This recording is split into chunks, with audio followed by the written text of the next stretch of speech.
Trein. Metro. We're live. We're live. So, almost time, but we're live now. Yes, I received the pop-up now. So we're live. Good afternoon, Floris. Good afternoon, everyone. Good afternoon, everyone, as well. We're gonna wait until 3 p.m. local time sharp. So should you be in line in the meantime, we're always curious where our audience is from. So please leave your location in the comments. It's always nice to see where people are from, and it gives us a bit of an insight where our audience is from as well.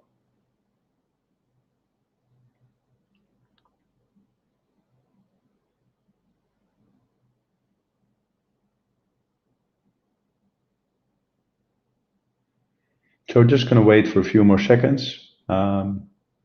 Wait before everyone is in.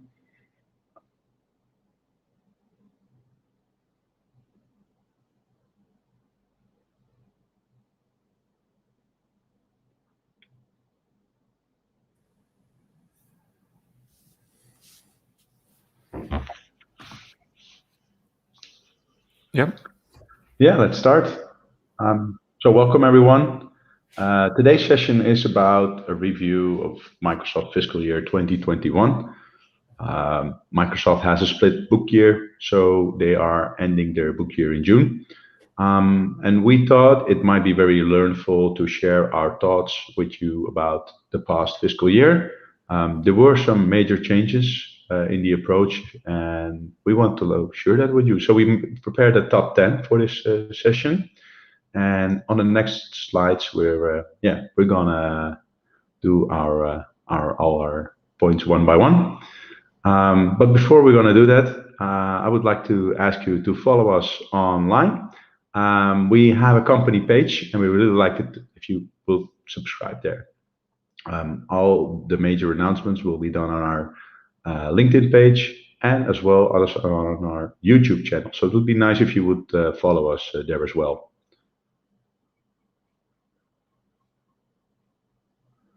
And beside that, another shameless plug for our upcoming events. We do have some quite a few sessions planned in the next months. So we have a full schedule until the end of the year.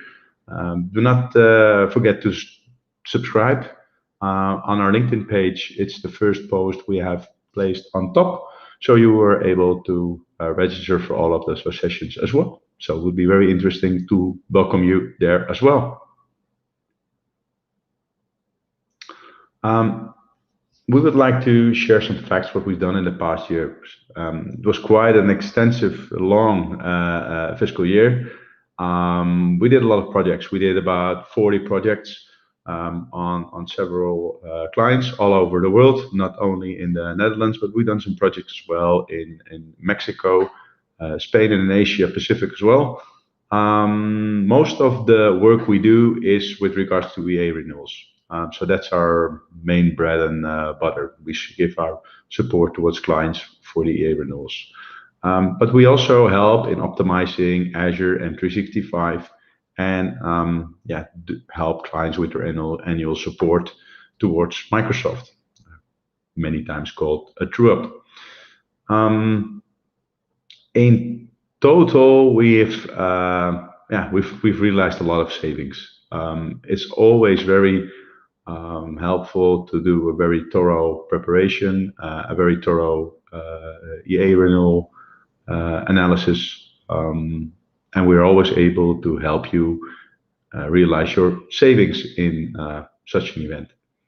Not only savings, because in many cases, it's also about optimization, not only by negotiation, but also by optimizing. So we see a lot of clients applying M365 E3, E5 for all of their clients. But of course, there's also another possibility to license your users, for instance, by having a profiled approach. So yeah, we've optimized a lot of that as well. And we are able to help our clients with that as well. Most of the segments we are active in recently is healthcare. We were gonna put some attention to that as well, but we see especially the healthcare market adopting the cloud in a very speedy way. But we're gonna spend some attention on that later on in the presentation. For us, it really doesn't. We are not specialized in the customer segment, but it was very it was an eye opener for us that most of the clients were from the healthcare industry we have. So moving on to the next slide.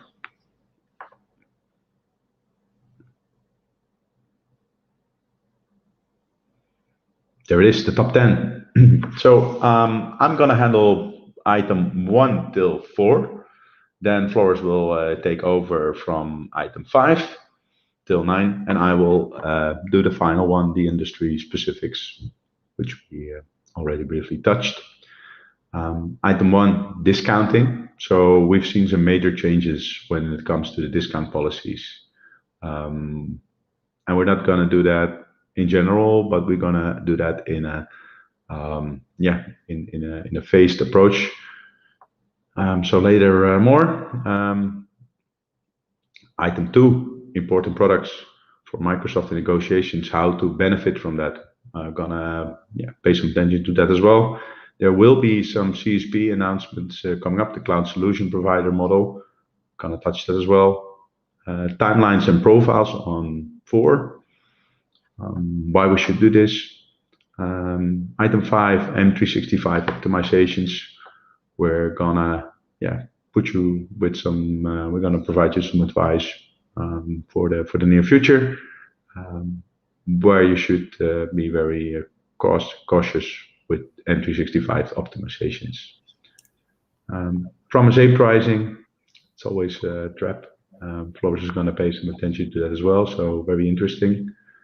Merger and acquisitions, that one will take a session on its own, but we're going to briefly touch it today. Azure, we've seen that for some reason Microsoft is not paying too much of attention when it comes to Azure negotiations. And we're going to view into that, why that is and what the recent developments are. 9, Azure contracting. So more or less a follow-up from point 8. And 10, the industry specifics. We see Microsoft act in a different manner when it comes to specific industries. The healthcare market, for instance, is a different market than the commercial market, than the semi-government market. So we're gonna put some attention to that as well. Yes, item 1, always the most, it's more or less the first question we get when we are running a project. What's the discount we can negotiate on Microsoft? And it's always a difficult question because it's really depending on the case. And that's not the answer our clients often would like to hear, but it's the reality. Today we're gonna zoom in what has been changing in the past year when it comes to discounting. Because normally when we are advising our clients and they are adapting the cloud in one way or another, when it's partially or it's full to M365 E5, for instance, you see that it was very easy to negotiate a discount with it. But now we see a change in the market.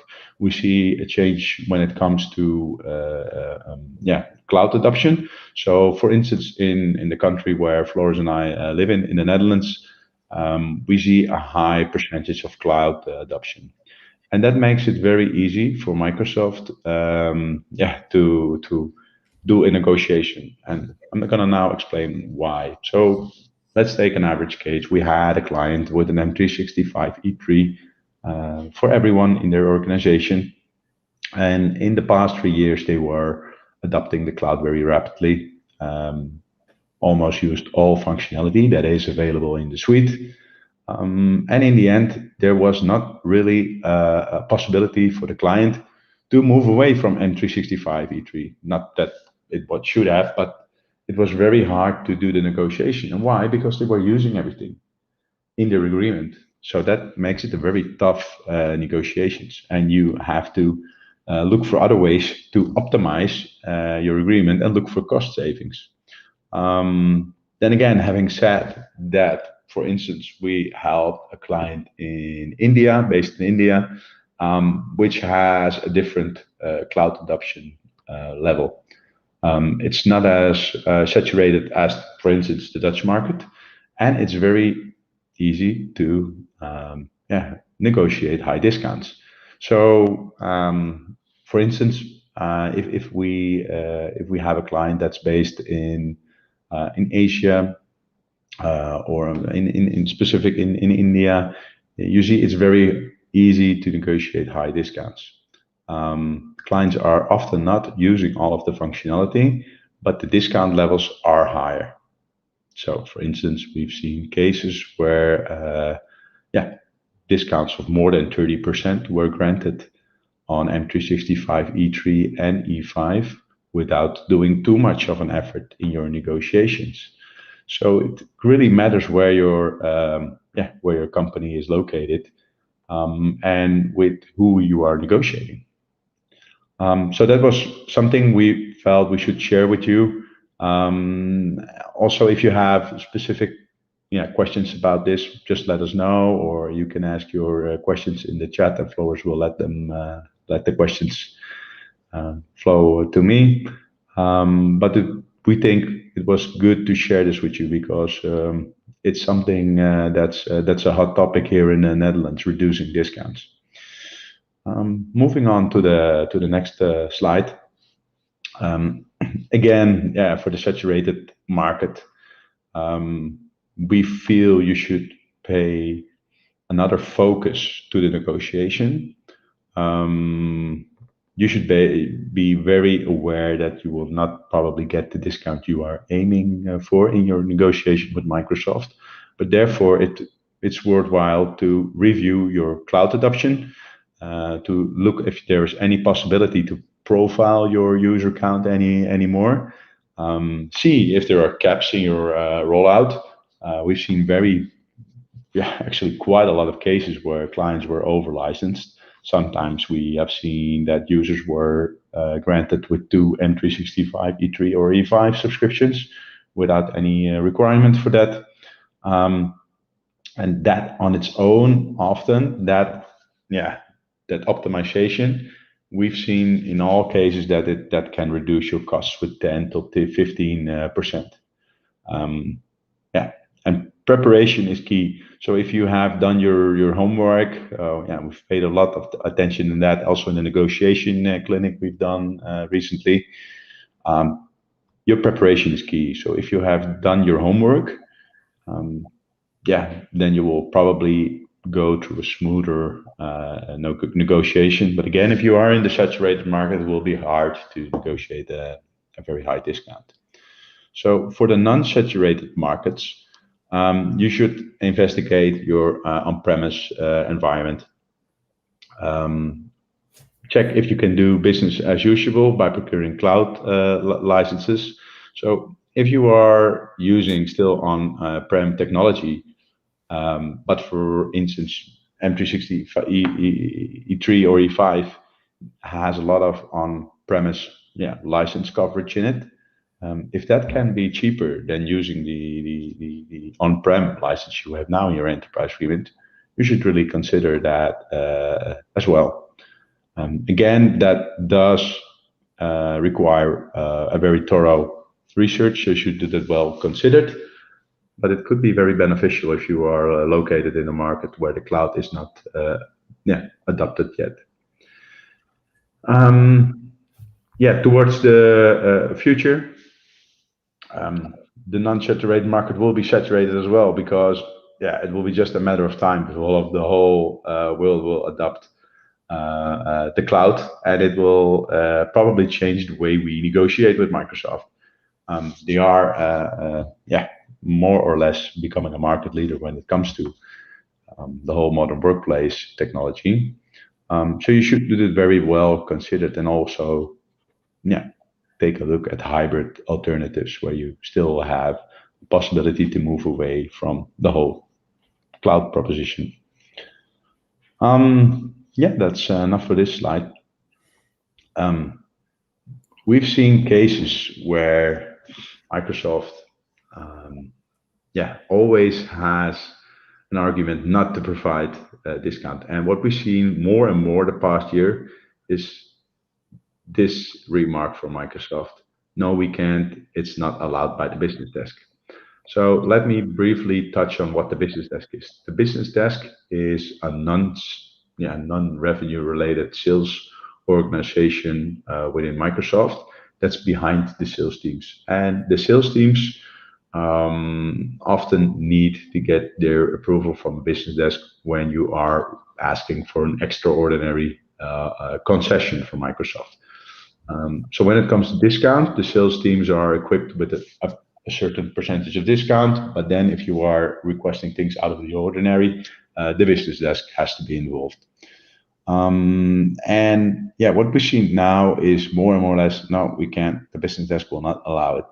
But we know for a fact, because we were Microsoft employees, that's not always the truth. They're going to share with you, which is a very easy argument for them to not give you the discount you are aiming for, to not giving you the concession you are aiming for.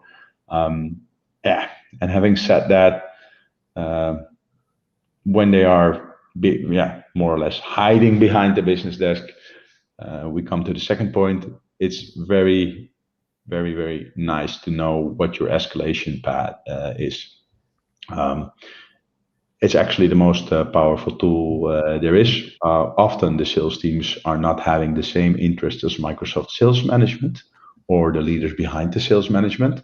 So it could be very beneficial to know the organization very well and have a map of their internal organizations so you can escalate within the higher teams. We most recently experienced that in a negotiation with a client that was in a very painful situation where their license costs on one specific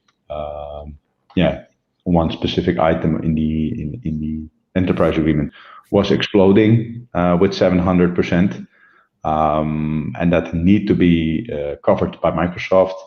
Again, the sales team was hiding behind the business desk. And in the end, we involved senior management to briefly touch on that and get that thing resolved in benefit of the client. So, know your possibilities. The main answer always is no, it's not possible, but we really challenge you and Microsoft to think out of the box.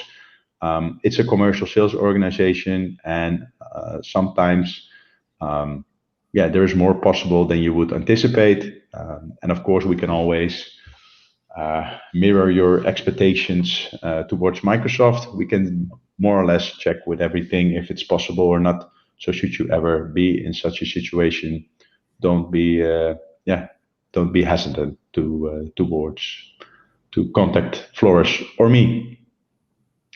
No ask is too much. What I learned at Microsoft, is it possible? So in most cases, when we were working for Microsoft, the initial response was no. But we know for a fact that a lot of the things that clients were asking were possible if you had a very good business case to support it. And clients should be aware of this. So not only when it comes to discount, but also to other contractual amendments. There is far more possible than one would expect. So I think enough now for item 1. So we're going to move to the next item from the top 10. We first have a question from Sukesh. Okay. Oh, yeah. Good question, Sukesh. Yeah, very good. So, yes, it helps you to negotiate the pandemic. There is actually an internal program within Microsoft that supports clients with pandemic, with results of the pandemic. So we had last year we had a client that was struck by the COVID plan. It was a train company, and the train company reduced the train's schedule with, I think it was 80%, and therefore their revenue dropped like more than 90%. Microsoft has internal funds for that to support clients. We've heard about cases where clients were even waived their annual bill from Microsoft, and they had commercial momentum. So yes, you can benefit from that, and the pandemic will help you. It can help you. That's a better way of saying it, in your negotiation. So would you ever, should you ever consider that? Please let us know, and we can provide you some tips and tricks to approach it for your specific situation.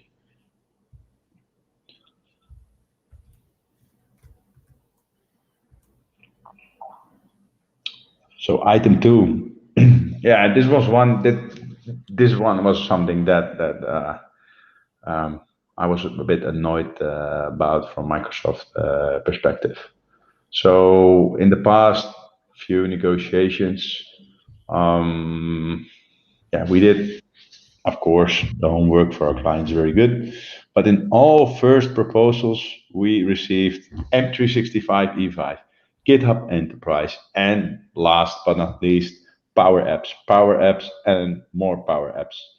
They were all pushing it into their commercial proposals. And 9 out of 10 times, there is no business case for a client to use that technology. It could be that the client is considering it in the future, but the client is 9 out of 10 times not using it when they are negotiating their EA renewal. These items were on the internal scorecard list of Microsoft. So, for instance, Power Apps, they needed 25k euro to put it on the CPS. Then they will get their internal scorecard item list green, and they were able to provide the discount you are aiming for. Same for GitHub Enterprise. Microsoft is always pushing it. Some clients are using it, but we don't see it too often. And again, first proposal from Microsoft is containing M365 E5. For most of the clients, that's not necessary. We've seen a very, very, very large deal done most recently in the Netherlands, where we feel 95% of the user group is not using M365 E3. But nevertheless, the client decided to sign up for M365 E5, and not even with a good discount. But that's also that's something we feel it has to do with the pandemic, because a lot of companies are pushing towards cloud, and they think they need to buy everything from Microsoft. But that's not the way it should be, we feel. So Power Apps. One item that's also very, very interesting to know is that the Power Apps price has been announced to go down 50% as from October 1st. Why is this so interesting? We've seen, I think, 6 or 7 cases where it was pushed into the proposals without any specific high discounts. And now the price is automatically lowered and that doesn't feel good from a client perspective. So Microsoft always is stating, well, we're customer obsessed and the client is first. But if you are really breathing that, you shouldn't put all this stuff on your proposal and pushing it. That's something that it annoyed me a little bit from our perspective, that Microsoft is still doing that, dropping technology, selling technology without a proper business case. I think we're going to move to the next slide then.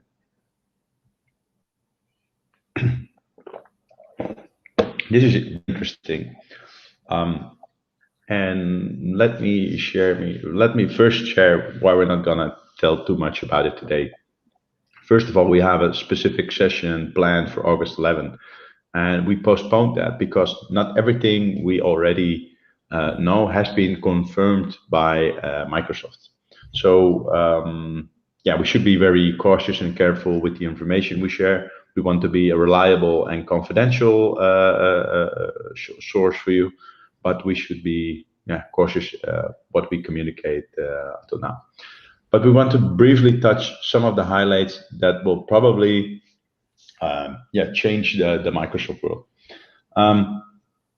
What we've heard is that Microsoft is moving away from the monthly CSP SKU. So you will be able to buy the monthly SKU, but they will price it differently than the annual SKU.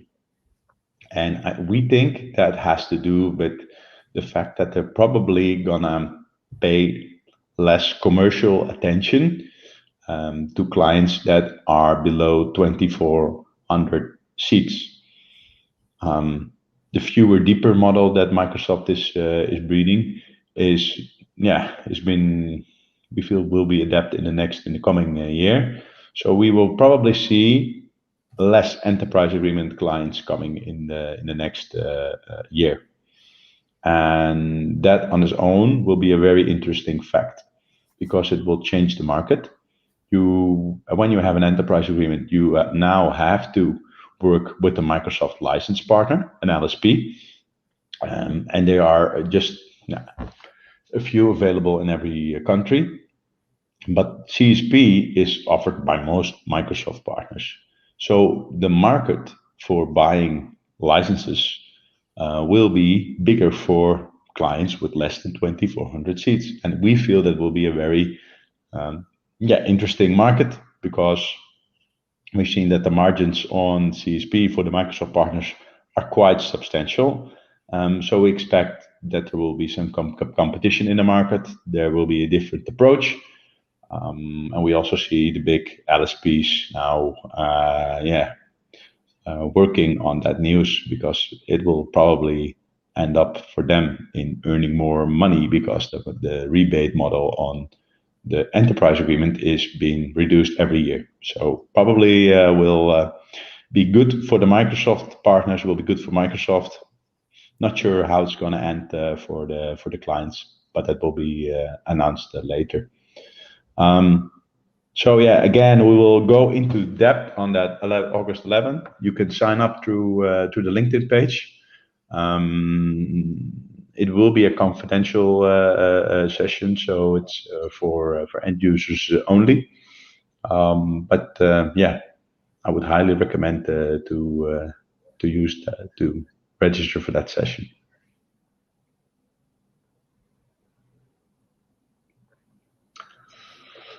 Item 4, it's negotiation because that's the main. That's I think more or less the main thing we support our clients in. And we feel that there are always two crucial points when it comes to your negotiations. That's first of all timelines and profiles. So why is it so important?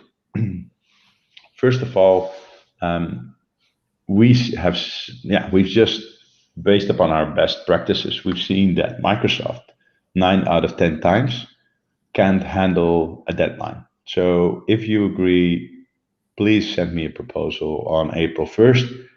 9 out of 10 times it will not come April 1st, it will be later. So it's very good to make very straight appointments with your account manager, with your commercial executive, and make a very thorough agreement with them. Just share your plan. On the next slide, we go more into the depth on that. So how we usually do is we make an overview on which item has to be handled in the negotiations and who's responsible, and the date of completion. So you have a very transparent and very clear way on what you have to deliver on both sides. Now, let's go to the example. Bill of material has to be sent for the 1st of March. Roadmap discussion, 31st of March, and so on and so on. But what becomes interesting is this way you control the negotiations. You have the leadership of the negotiations. And we see in most cases that Microsoft fails to hit deadlines. And in that way, you're building up arguments and ammunition in your negotiations with Microsoft to just to be very strong and effective there. So we always recommend you to apply the timelines manner, and in that way there is no question who is running the negotiation.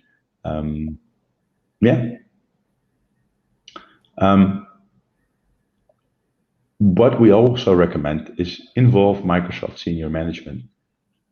We've seen in all the cases that in the end, when it became hot in the negotiation and it was necessary to escalate within the higher regions of Microsoft, a sales manager always has more capability internally than the local account management team. And in that way, you are always able to negotiate a higher discount, better concessions, and in the end, a better deal. But again, reflecting also back to the other point, it's very good to have an overview of the internal organizations of Microsoft, so you have that all clear in one overview. Because if you are not having that, it's always based on verbal miscommunications. We haven't we didn't know, and this overview, it will help you. So always share that with your account team, and also internally if you have set your deadlines in stone. It's always a good guideline for your EA negotiation. Moving on to the next slide, profiles. This one is very important, and Floris is going to pay some more attention on that as well later in the presentation. But profiling, again, in the saturated market of cloud is very important. On average, we see a client profiling, again, getting a optimization result of more than 15%. And it's very important to apply that in your negotiations as well, because it's a very thorough point for your negotiation. It creates a better understanding of your needs. So sometimes we see that when we approach a case, a client is more or less sure of the things they require. But 9 out of 10 times, if we are going the project phase by phase, we see there's either too many licenses or not licensed properly. So it's always worthwhile to take a look into profiles. It shows the gaps between what you are buying and using. Again, for the same case where clients have said, well, we know what we need, but we found, for instance, out that they were applying a subscription to 3 users, all with slightly different email addresses, and there was an internal reason why it was cost to have 3 email addresses. But again, it doesn't make any sense to buy 3 subscriptions for 1 user. If you have this all in place, you will be having a very good preparation for your enterprise agreement renewal. And if you are not able to negotiate a very high discount on your enterprise agreement, or you are unsure whether you will make it, if you have done your homework, at least you will buy what you need, so it can result into in cost optimization. I think this was the last slide for me, Floris. So I think I'm going to hand over to you now. Thanks, Eric. So I will take over the coming items. First off, I want to take some time to tell you something about optimizing Microsoft 365 environments. We when we started this, we saw a lot of potential here because, like Eric tried to explain as well, there's a lot of room for improvements within an M365 environment, and I don't just mean reducing the amount of licenses year over year in your enterprise agreement to be in line with your actual assignments, but I mean more in the line of, am I doing the right thing the right way? There's a lot of items that we identified and are looking at in creating the bill of materials that we do for our clients.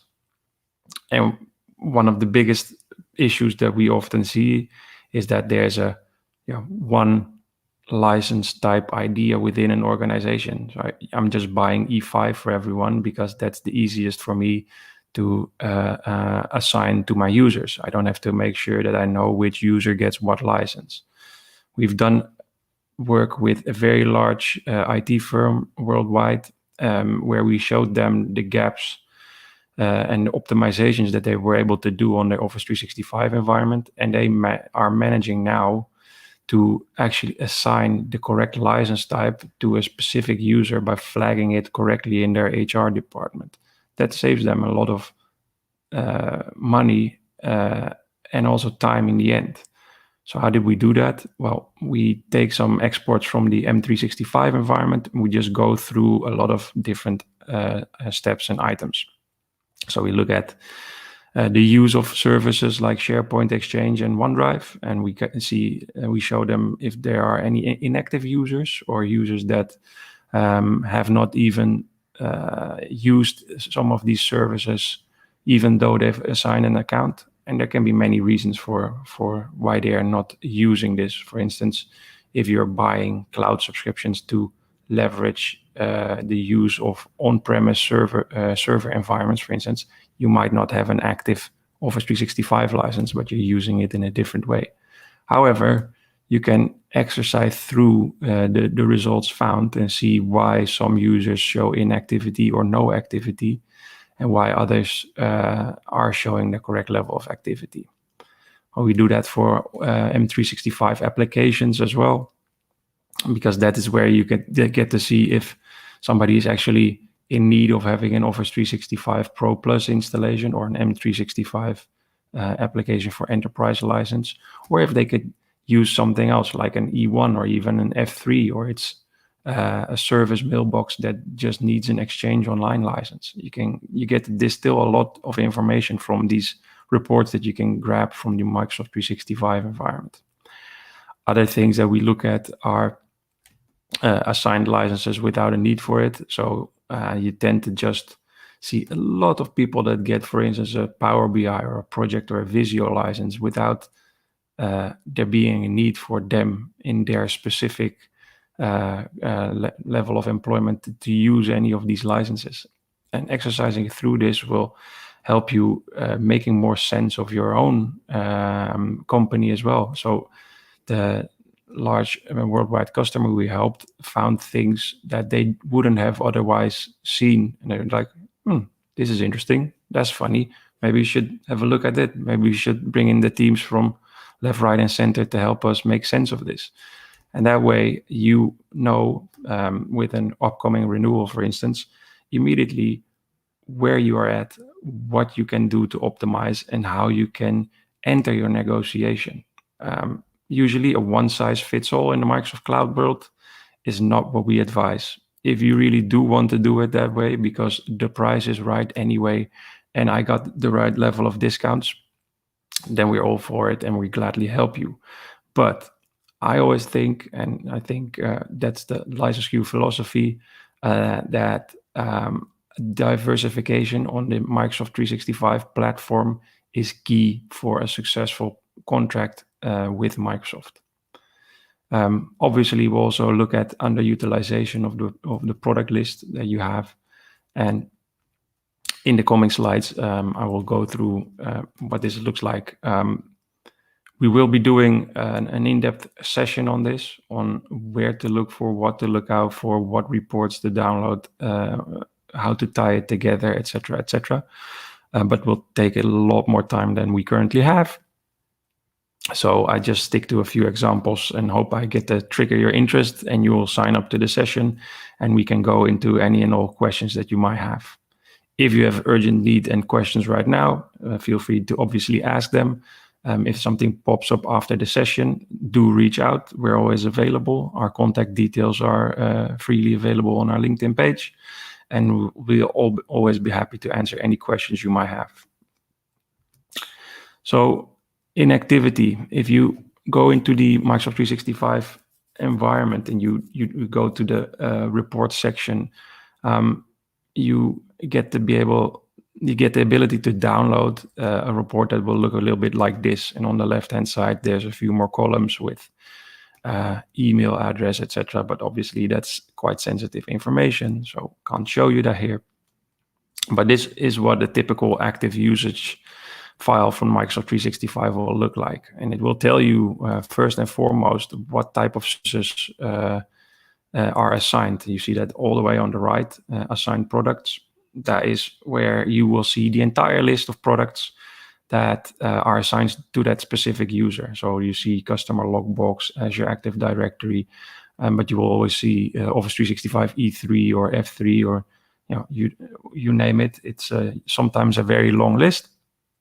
But if we look at on the left-hand side, you also get to see what type of services are activated for that specific user. So if it's assigned an Office 365 E3 license, it has Exchange, OneDrive, SharePoint, and Teams activated as true, but it has Yammer and Skype set to false. So those are services that are not provided to that user.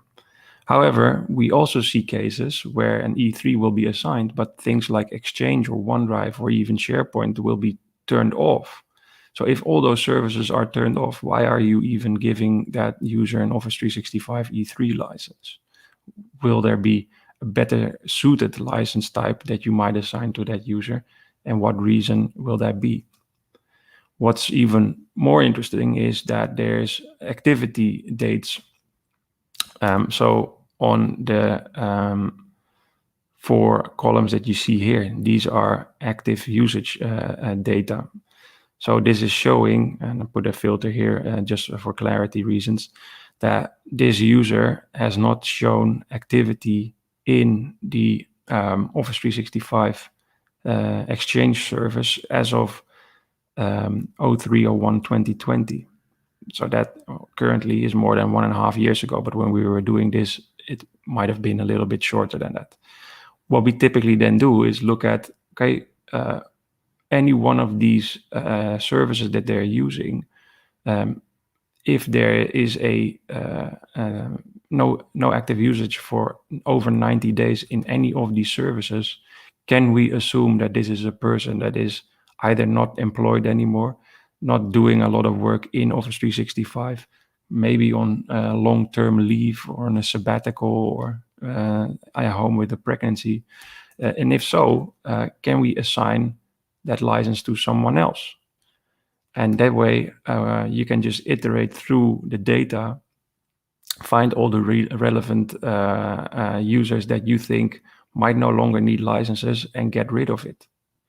And that, what we've seen so far within most organizations, tends to be around 10 to 15% of licenses that we can clean up. You also see a lot of blanks here. You should notice as well that states that any of the services has not been activated for that user.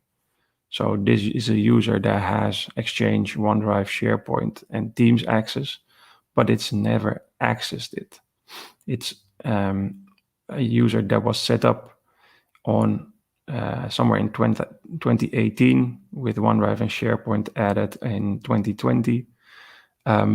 But it's not using any of these services. So again, the question is, why not? And then, can we clean it up?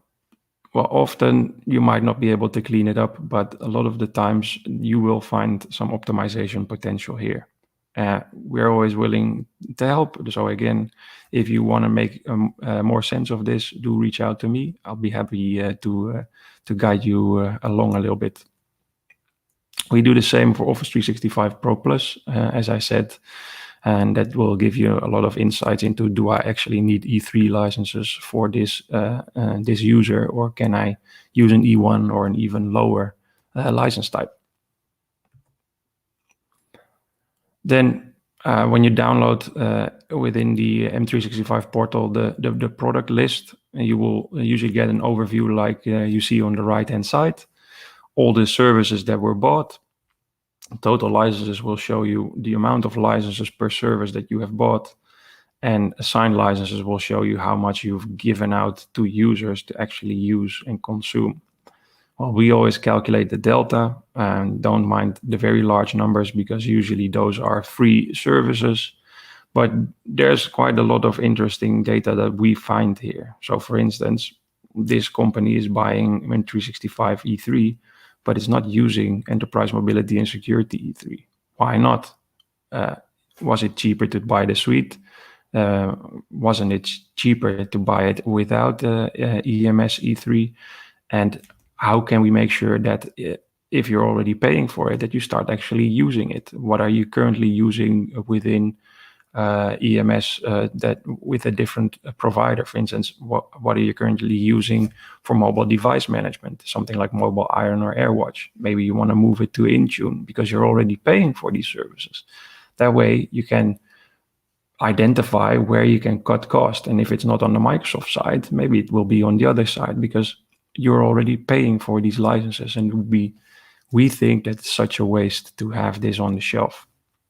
It might indeed be that it was the cheapest option to buy an M365 E3, but then we would always create a roadmap to see how do we leverage every service within Microsoft 365 to our benefit.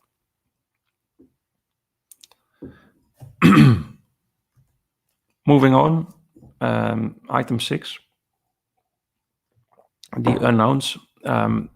Well, the past 1.5 years, we've learned quite a lot as well. Coming from Microsoft, we always had to help level set, so to say, with our customers. Were we speaking the same language? We still see that a lot. So when we start our projects with our clients, we always do a couple of deep dive workshops where we try to level set the what are we talking about? What is Microsoft talking about? What does Microsoft say? How will that reflect within your organization? Do you know what some of these terms are? Do you know what the benefits of some of these items are? And because it's so complex, usually it takes quite some time to get on the same level and have the clients that we service actually speak the language that Microsoft speaks as well, because that's important. A lot of the times Microsoft will be in conversations and drop things like, yeah, we will position a Mac and give you an ACD of 5% while you also get some eSIF, blah, blah, blah. And customers are like, what the hell, what are you talking about? And it's going a bit further than that, because you get these Microsoft proposals with all these lines of code almost in it, which represent the stock keeping unit that is in the Microsoft price list. What does it mean? Why is it saying from SA? What's full USL? What are my rights and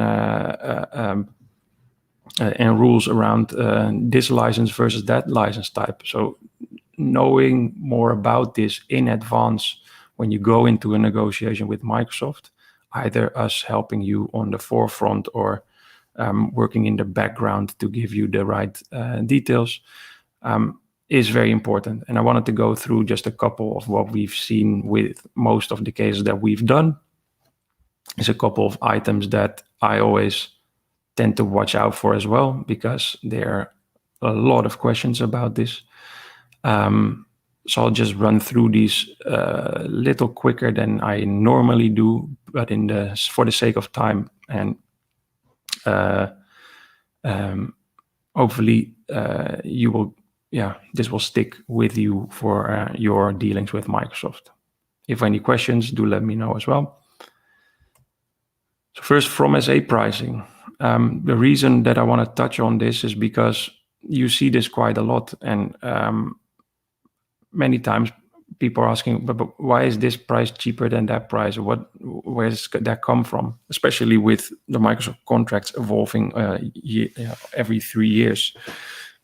There might be new people in the organization that need to backtrack a little bit to earlier contracts just to know what happened and why that happened. And if there's no clear documentation, all we can do coming in fresh and looking at it from the outside is make a guesstimate on why a contract is looking the way it's doing right now.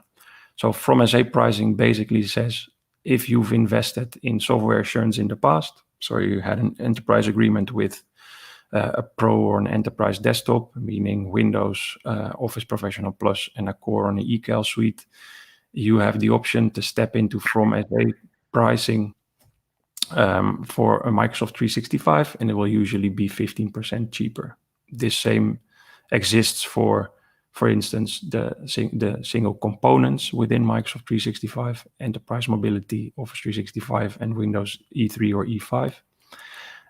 But there's From SA pricing for a lot of other items as well. For instance, for phone system, there's From SA pricing. For Dynamics 365, there's From SA pricing. So a lot of times when you have invested in the past in software assurance on-premises licenses, you will have the option to buy From SA pricing, but only for the amount of licenses that you used to have in the past. It will not become more. So any growth you have in your organization will buy Microsoft 365, what they call full USL licenses. And sometimes From SA licenses and full USL licenses have different rights and rules associated with them. Well, knowing this and being aware of this will help you in your negotiation. Because if you're still on-prem, you want to move to From SA, it might, for instance, be nice to know that there's the option to procure initially more From SA licenses than you had on-premise licenses, but that's a one-time option. That option is not available after the fact. So do make sense of this.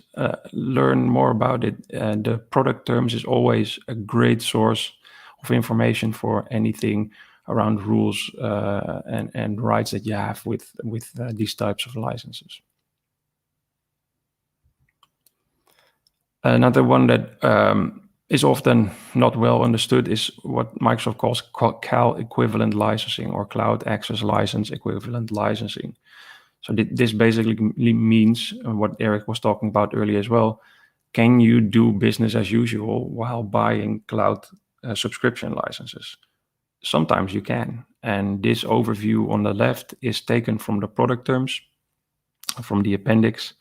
It looks a bit different now because they moved it to the website, which I'm still figuring out. So I usually fall back on the old Word documents for my snips. But here you quickly see if I'm buying, for instance, a Microsoft 365 license like E3, what type of on-premise servers you're able to access. So you're able to access an Exchange on-premise server, SharePoint, Skype for Business, and Windows Server Standard and Data Center, etc., etc. This will help you identify if I go to the cloud and I'm not fully deployed into the cloud within the first year and a half, what are my rights and possibilities to still be able to access my on-premise environment? With F1 and F3, for instance, there's a limited, you're allowed to access Windows Server environment, for instance, but not Exchange or SharePoint. Microsoft is able to give concessions on this, but it's not a given that is something that you're going to get granted. So if you know this and you know that you might be better off buying a mix of E3 and F3, but you do have to make some certain changes in the setup and the way you are rolling out towards the cloud, that can help you clearly make sense of how you want to go into a negotiation with Microsoft as well.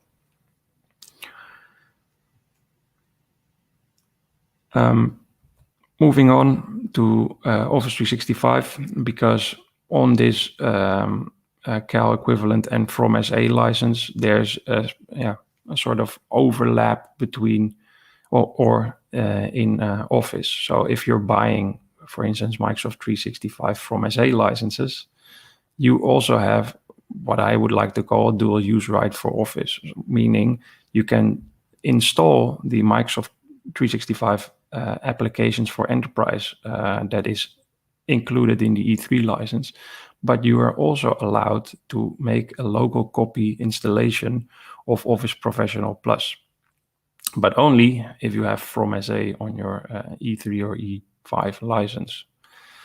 So if you're Microsoft 365 from SA user as subscription licenses, for each license, a customer may install a local copy of Office Professional Plus for the duration of the subscription, and one local copy of Office Professional Plus for new user as else added. So if you have a contract with, for instance, 1,000 Microsoft 365 E3 licenses from SA licenses, you're able to install 1,000 local copies of Office Professional Plus as well. These have no version rights. It may be as low as you want. We had a customer still using Office 2010, was asking, if I buy E3, will I be able to install Office Professional Plus 2010 to maintain my current business as usual? Yes, that's possible. What will happen if I grow? So, for instance, if you grow towards 1,050 users, you need to buy these full USL licenses. Well, because you have from SA, this second bullet here tells you that you're able to also create an installation for Office Professional Plus for any new users subscription licenses added to the same volume license agreement. So if you grow in that contract, you had 1,000, you're growing to 1,050, those 50 will have the same rights because you have from SA licenses for 1,000 users. There's a maximum to it. So if you grow to 2,000, then you're capped because you're only allowed to add the double amount of new user subscription licenses as you had from SA. I hope that makes sense. If it doesn't, do let me know.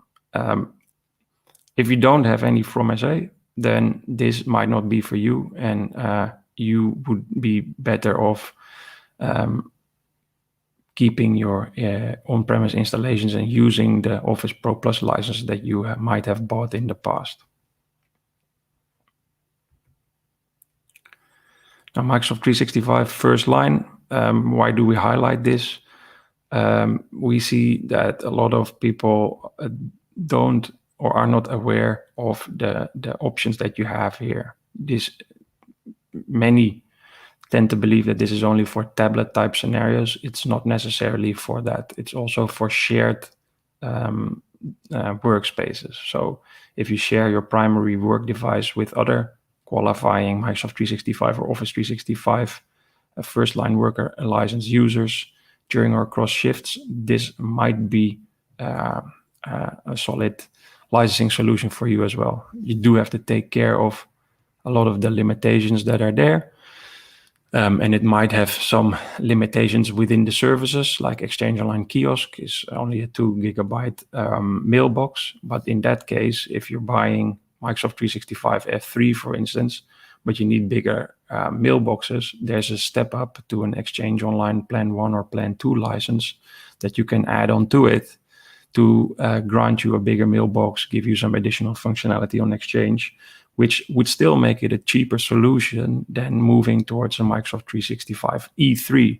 So that's something that we have seen a lot, for instance, in the healthcare deals that we've done over the past year, where not everyone was licensed with an E3, but many of the people working within the hospitals were sharing devices and working differently in the field, so to say, than the standard people working behind a desk in an office usually are. Well, those scenarios were those types of scenarios were perfect for an F3 with some additional features to make sure that it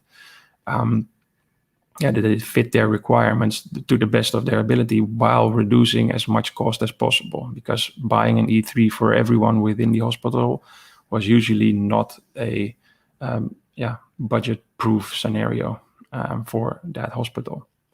So looking again at different profiles, how do I use this to my advantage? What can I add to an F3 license to make it work for me as well, without having to step it up to a full E3 and as such cutting cost? That's something that is very worthwhile, and why you should always look into profiling your organization and the type of employees that you have within your organization. Again, for F1, less functionality here. Same thing. The only thing that I always find worth mentioning here, if F1 does fit your requirements, don't see a lot of organizations that fit these. Usually it's an F3. An F1 does provide you an Exchange mailbox, but you're not allowed to use it. They only need to provide this so you can get the correct level of Teams experience that Microsoft needs to give to an F1 user that has Teams included.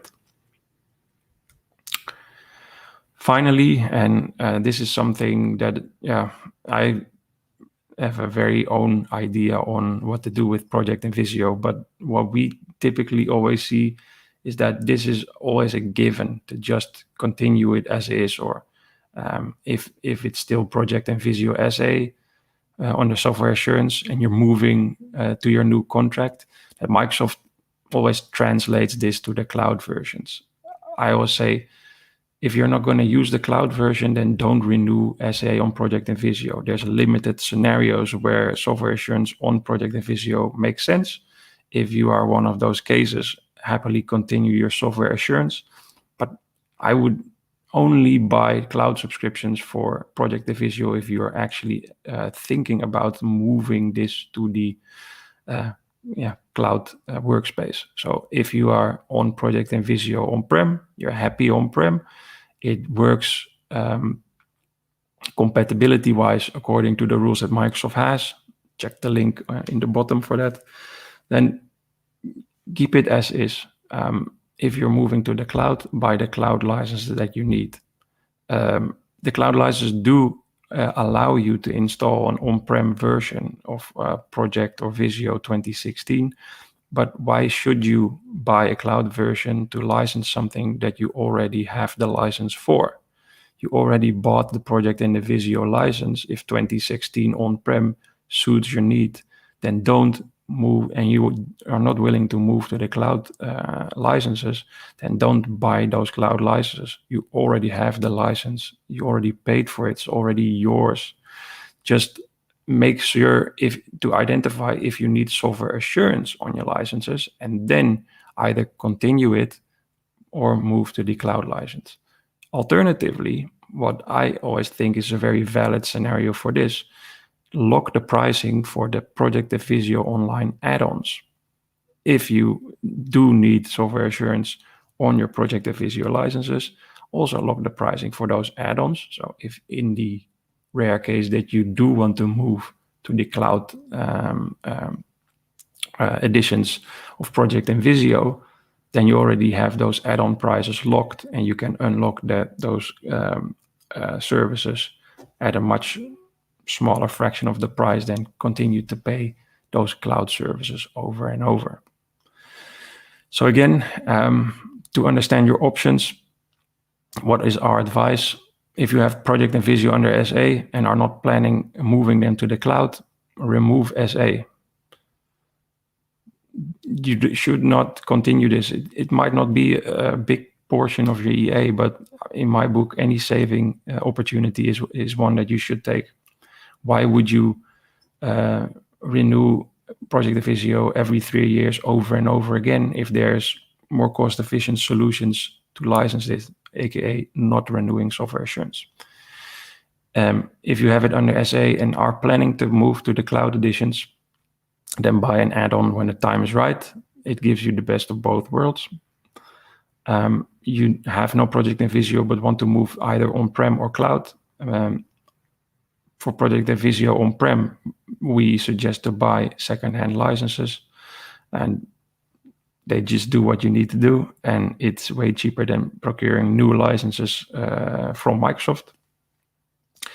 And if you're going to the cloud, then buy it as you need it,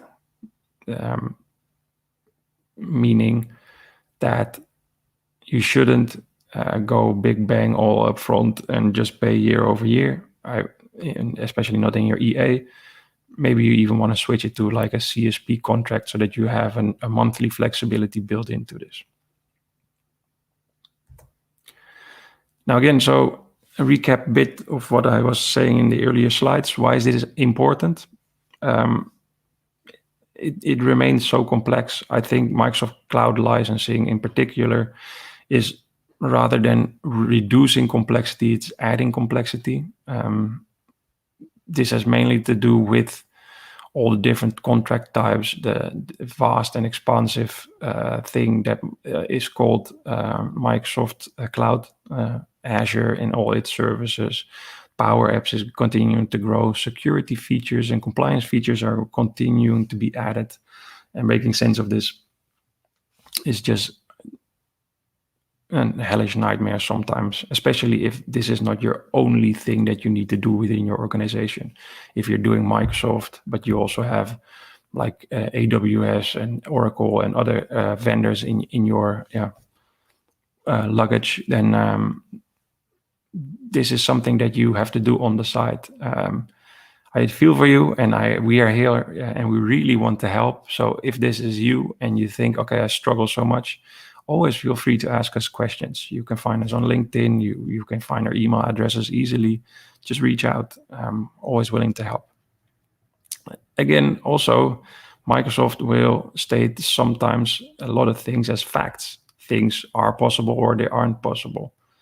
But Microsoft usually is telling their truth. And more specifically, it's the truth of the single person you're talking to at that time. If it's an account executive or a modern workplace specialist or somebody working in the commercial executive team, they will tell their truths rather than the full entire truth within the Microsoft world. So it's always a matter of, can't they do something or will they not do something? If it's the latter, then it's figure out why they will not make that exception. It's usually due to targets or things that they think they are going to have a hard time selling internally.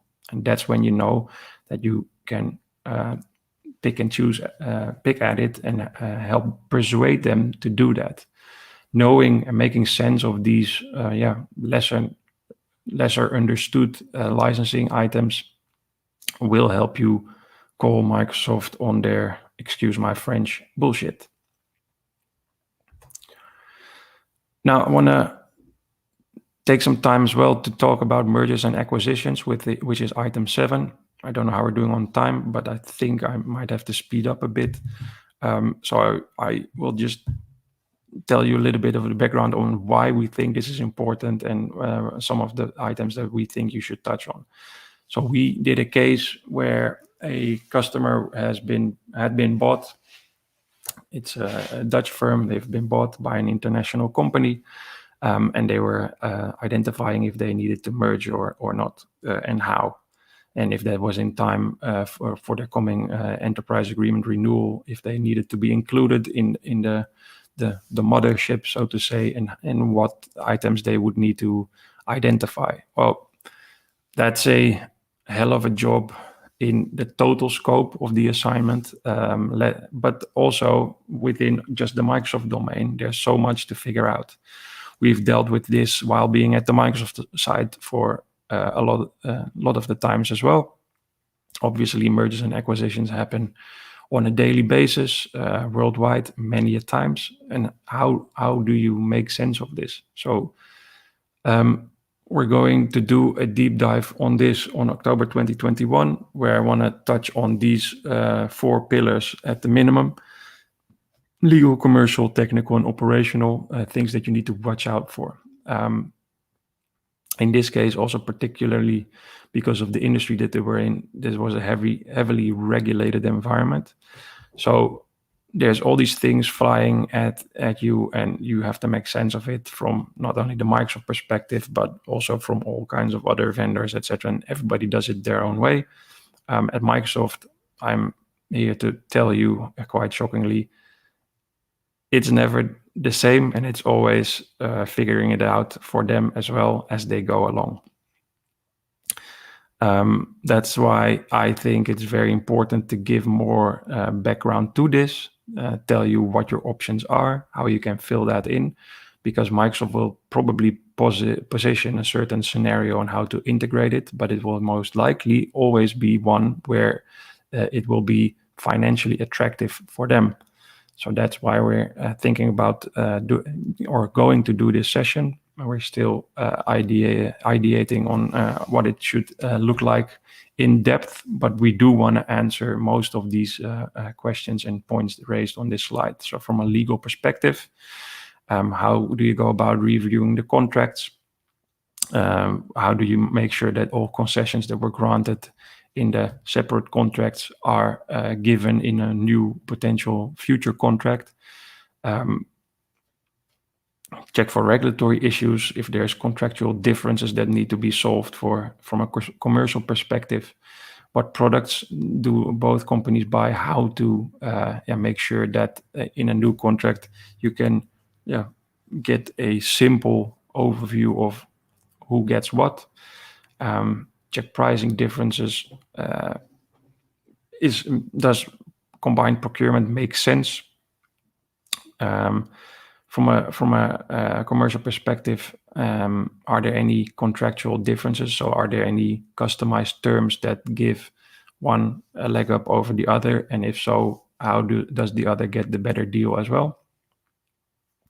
And then from a technical and operational standpoint, there's all kinds of things, especially around cloud environments, on how to merge and operate and integrate and disentangle and intertwine the old case and the new case.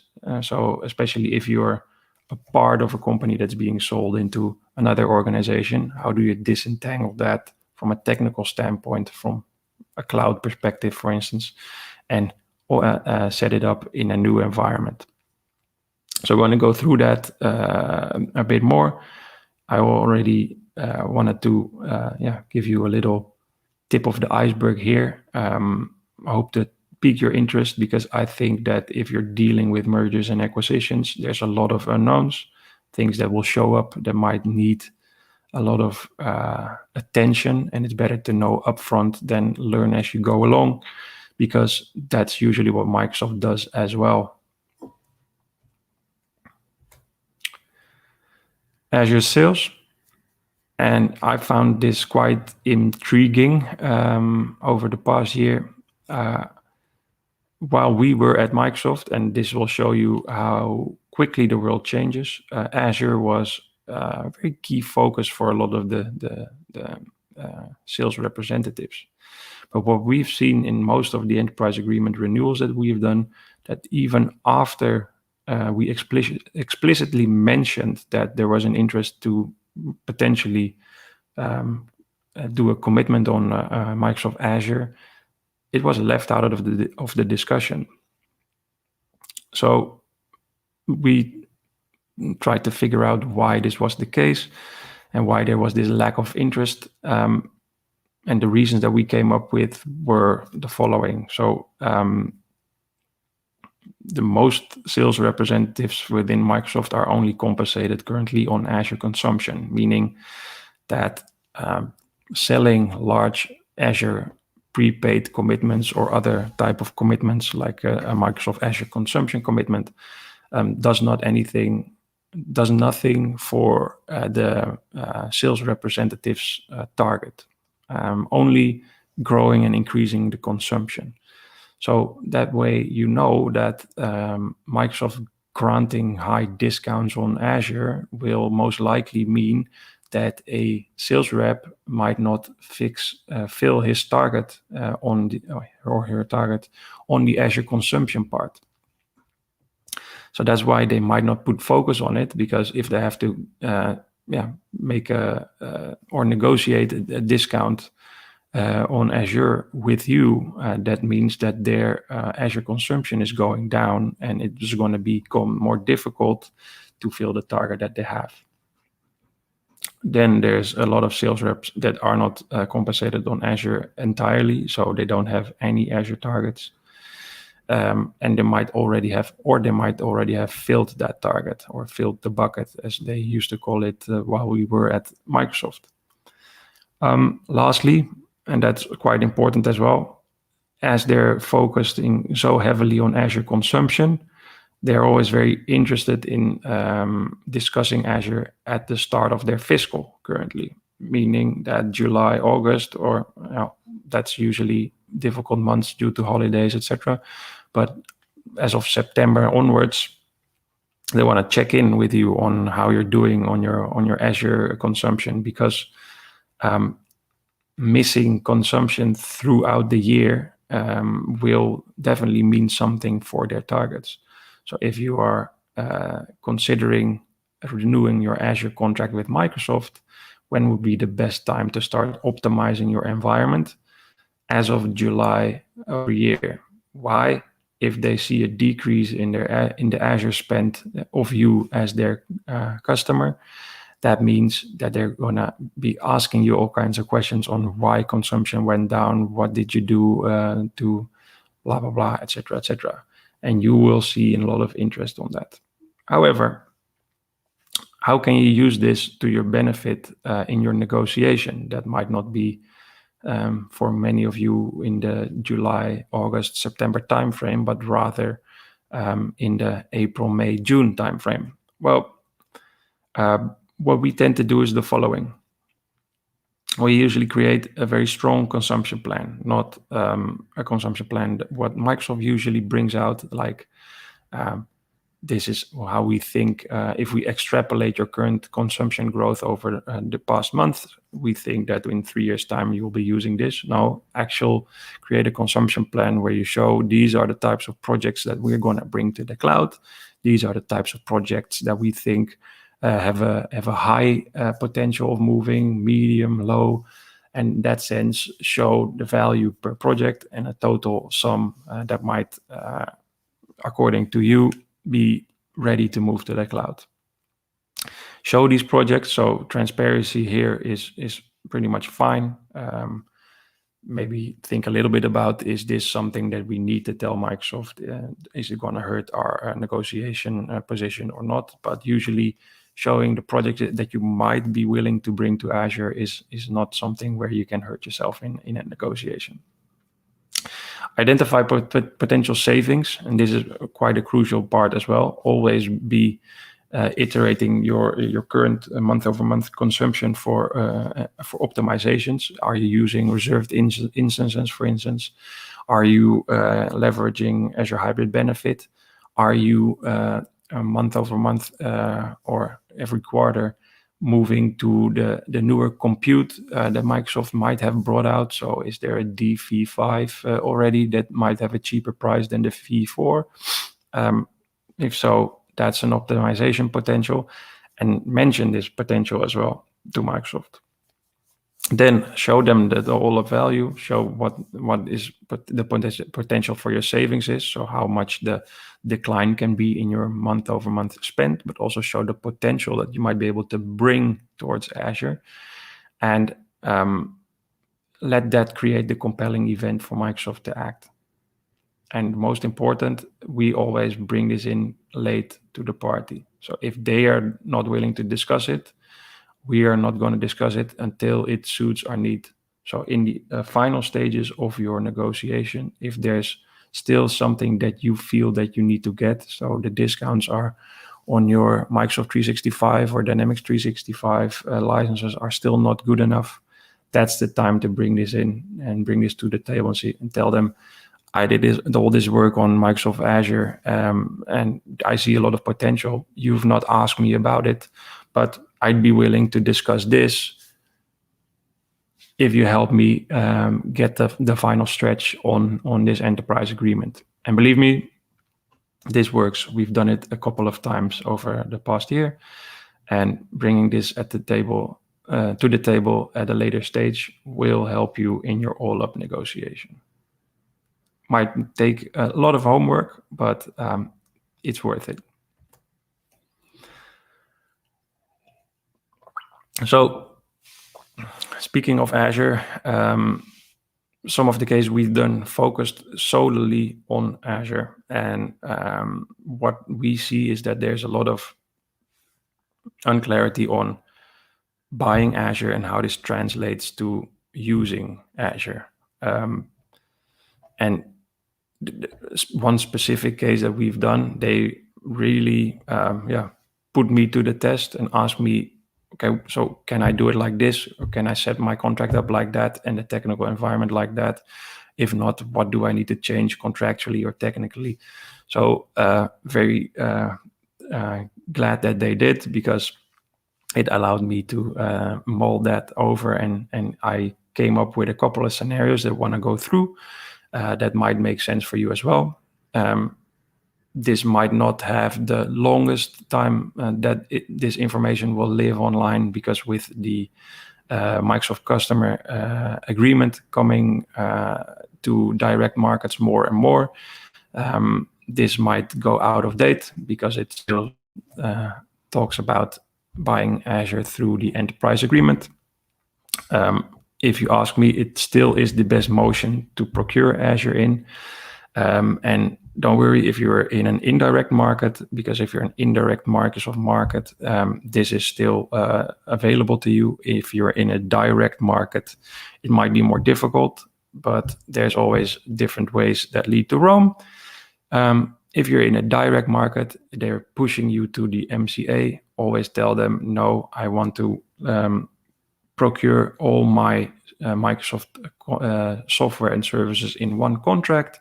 I have a heavily special amended contract. I don't want to move to a contractual vehicle like the MCA, where there is no possibilities to create customized terms. I don't agree with the language in it, blah, blah, blah, etc., etc. And they might still grant you the exception to license Azure in the SCE or an EA. Why do I think this is important? Again, technically, Microsoft usually works very differently from contractually. The enterprise agreement contract, while still being, in my opinion, the best contractual vehicle for Azure, is quite an old model and quite an old beast. That is why there's a couple of different options to procure. So the standard option is what you will see here.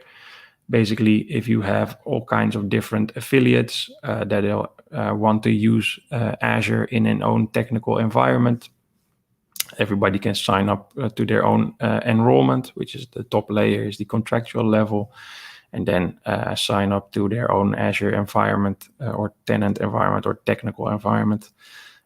Linked to that contract, start consuming and get invoiced either month over month, or have some sort of Azure commitment, like a prepayment or a consumption commitment set up where they are going to consume against. However, in this case, what you don't have is similar benefits. Microsoft will probably treat these as 3 separate deals, and then incentivize you on 3 different ways, depending on how the first affiliate is handling, how much Azure they're handling versus how much the others are handling. So if the question is, how do you get as much benefits and incentives aligned for all your Azure usage within your affiliates in your organization, there's a couple of other ways. There's one way where you sign up to everything in one enrollment, and you have one single environment, and within your technical environment, you're going to set up departments for your different affiliates. Below departments, you have another level of granularity, accounts and subscriptions, and those accounts and subscriptions have their own administrators, for instance, as well. But what you're doing essentially here is you have one overarching technical environment that will probably have one single administrator or a couple, but you will set up each affiliate in their own department, meaning that they will see this as the highest level of granularity for themselves. So they're consuming within this space, and all the consumptions under this department will roll up to department level and will quickly see what the cost and the spend is. And the same for all the other departments. Now, because they all have their own administrators and have insights into their own department, there's not really a technical difference between the top level environment and the department level view. And to understand more, I've added the link to the Microsoft page detailing how to understand the roles and different levels of granularity that you have within the Azure environment. In this setup, there's one contract. The entire commitment for all affiliates will be discussed potentially on this level. All incentives will be granted on this level. And in that sense, everybody will have the same benefits. Now, then there was the question, but what if I can't get all my affiliates to sign in one single agreement? Well, I've set up a third scenario where you have one lead contract with a couple of tenant enrollments for affiliates, and those tenant enrollments can have a technical Azure environment linked to it. So in this sense, you have one main enrollment, two customer affiliate enrollments, meaning you have three enrollments where billing might be able to happen. As such, you can link any of three environments to those different enrollments. In this sense, Microsoft will see it as one contract as well, because any incentive that is being granted to a lead enrollment will automatically flow through a tenant enrollment as well. So you can set up the first contract, add tenant enrollments to it, and in that sense, you have separate technical environments. You're not sitting in one technical environment, as is the case here. The only thing that will happen here, where no alterations can be made, is that billing will roll up to the enterprise level. So all the billing will happen towards the lead enrollment and not to the tenant enrollments. So as you can see, depending on the requirements that you have billing-wise, Azure technical environment-wise, etc., there's multiple ways that lead to Rome. You can mix and match all these three as well to your benefit and to the way you have set up your organization. So maybe for some this makes sense, but for others this would be fine as well. You can do it that way, basically creating departments under this one or under this one or whatever to get to your desired result. I just think this is very interesting because this will give you an idea of how to maximize your incentives that Microsoft might be willing to grant you based on a certain commitment that you're giving them on the Azure platform. And your incentives will be less in this view, and you might get more out of it in this or in this situation. And I'd like to hand it back to Eric now. Thanks, Floris. So only 2 minutes left, but I will keep it very short with this slide and then hand it back for the conclusions. One of the key takeaways for us in the past year was Microsoft is handling their discount policy per industry, and it's very interesting to see how that develops. For instance, the healthcare market.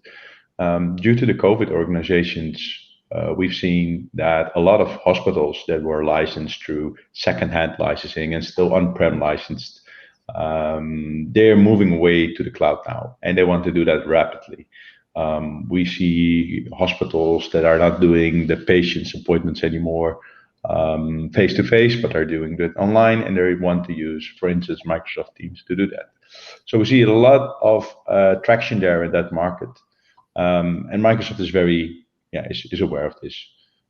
So of course they want to benefit from that, and we see a push where they want to push M365, E5, and F5 for every user for the hospital. But what we've seen is that because clients are willing now to adapt the Microsoft technology, means that they're not able to use that technology from day one for every user. It takes time to adapt to the cloud, and that's not usually 1 year, that's several years in most cases. And of course, Microsoft is trying to oversell that, so you can adapt very, very easily, very quickly, maybe even add some funding where you can pay your partner to it to adapt to the cloud. But that's not very realistic. Going back to that, we see you should again make analysis. What will the hospital require for the coming years? Use a profiled approach. Push back on it. Just don't do trade-offs. Check what you really require and go back to that. Another development that has been very nice to see is that Microsoft actually they are having a non-profit program. We've seen mental health care and housing associations that are eligible for non-profit pricing. In the presentation, there is a link where you can register for that, and it's always worthwhile to apply for a non-profit status if you are using the non-profit regulations, of course. And we also support organizations in getting the non-profit status as well. It's not very easy to do, and often the first answer is no. But with the support of LicenseQ, we often see that clients are able to get their eligibility for the non-profit status. Of course, not in all cases, but it's always worthwhile to check. So and what does it mean when you are profiting from non-profit pricing? That, for instance, Office 365 E1 is free of charge, and the other Microsoft cloud technology is offered at a very reduced pricing. So that can easily mean that your spend on Microsoft licenses will drop by 80% just using the non-profit program. So it could be very beneficial for that. I know we've seen some cases in the mental health care industry. We helped to get such a status. So it could be very beneficial for you to consider that. So that's it for my part, Floris. Maybe I'd like to quickly go into some conclusions. I think we're over time, so if everybody already dropped, then thanks for listening. We were happy to see you here. But some final conclusions here, that over the past year, we've already, we ourselves have learned a lot. And that's why we wanted to start doing this as well, not just to help you learn, but also for ourselves to learn more about what is actually in the market, what is happening, what's going on, how can we better assist you as LicenseQ with the things that we're doing. The topics that we've encountered vary very greatly, and that's what you've seen in this top 10 as well. We tried to slim it down. Maybe we could have done a top 100. I don't know. We just slimmed it down to the 10 things that we thought were most interesting to go through. Because if we were to do a top 100, for instance, because of the large portfolio of Microsoft, it would be a hell of it to make sense and to keep this within your brain. The basic understanding of the concepts we discussed here are key for a good outcome in your Microsoft negotiations. That's what we do mainly. So there's a lot of information out there on how Microsoft licensing works and what you need to look out for. We tend to make our content in the perspective of how can you use it to leverage your Microsoft negotiations better. What we've seen is that our approach works quite well. The things that we do trigger our customers and clients to understand the world of Microsoft better, and it creates a good flow, so to say, to get from where you start to where you want to end up. That does require a great preparation stage. So we always like to start well in advance, give us time to know the organization better. It gives us time to really go in depth on what we are trying to work towards, and to actually set the correct level of timelines and profiles and all the things that you've heard throughout this session. We are looking forward to a busy summer. I think there's going to be a lot of discussion on the Microsoft front starting later today with Inspire. And we are very curious to see what is going to happen with Microsoft in fiscal year 22.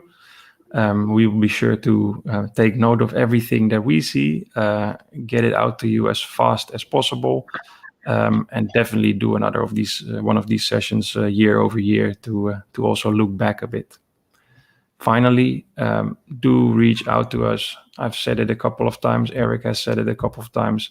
You don't need to sign a contract with us to ask us for our help. We do these sessions free of charge. If there's any questions that you still have, you know where to find us. Do reach out to us. I'd like to thank you, ask you again to follow us online. And with that, I hope to see you next time. Thank you all. Thanks all. Bye.